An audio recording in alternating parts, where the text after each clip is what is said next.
It's in the 3-4 strat comparison video. Don't do the strat on the right. It's not worth it. Really hard and not worth the effort.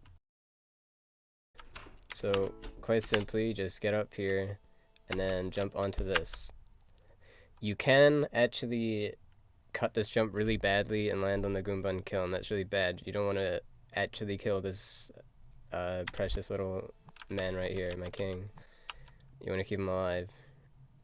But there are ways that you can help him across.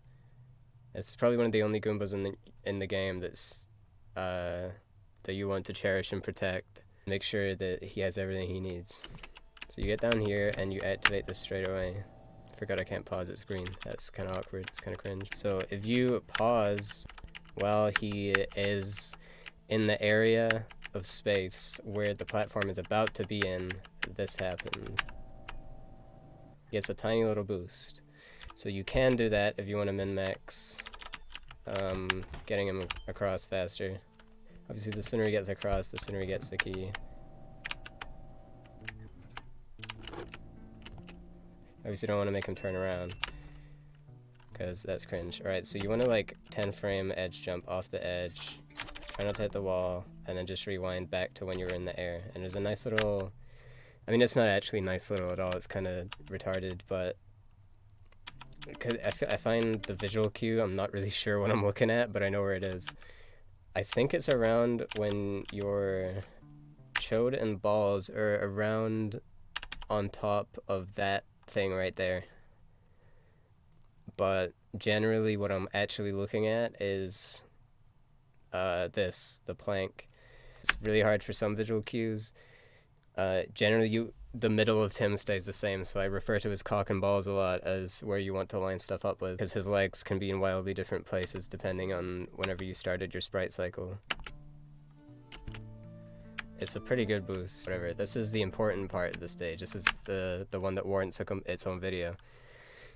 And that is what I like to call the lever thing. As soon as you get here, just jump onto the ladder. You don't have to stay on the ladder for very long if you practice your timing properly.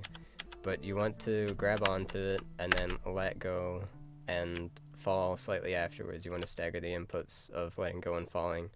Otherwise, you're gonna bump your head into that and it's gonna be so cringe, man. Everyone's gonna laugh at you. You'll never live that down.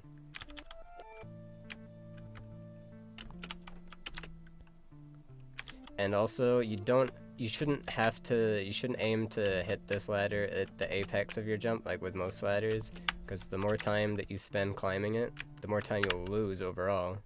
But also, the easier it will be to time your rewind, and missing this rewind loses you a lot of time. In this case, I would say it's better to be safe than sorry.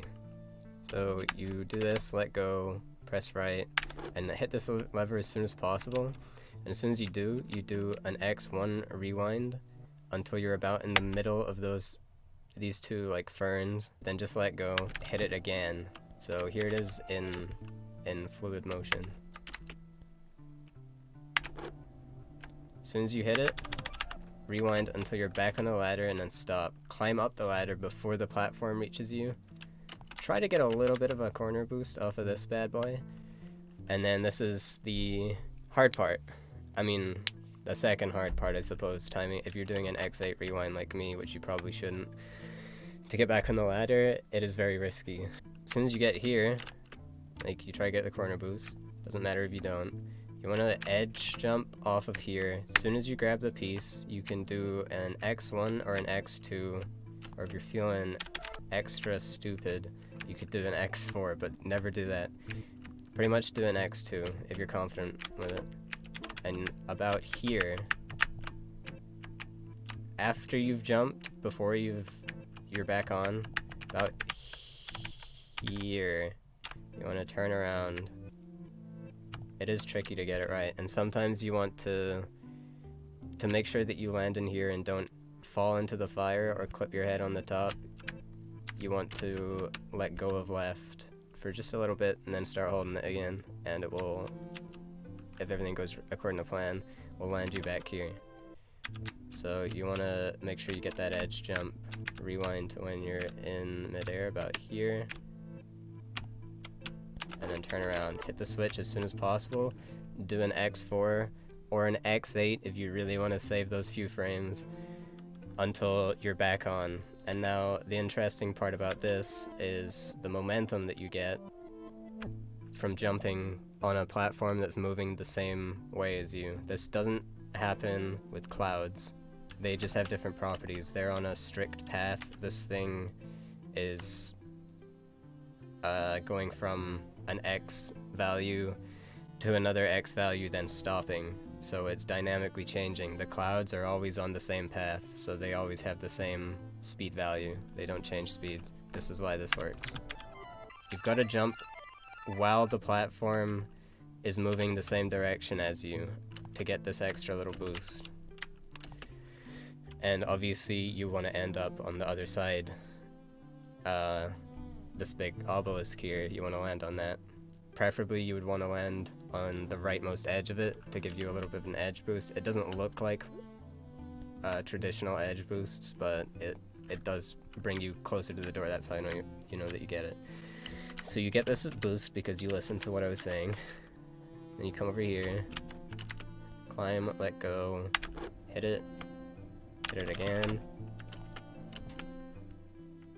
edge jump, hit that, and then you're home free. That's more or less what your edge boost is going to look like. I can't be bothered doing it again because the file size is going to get too big if I keep recording. See ya.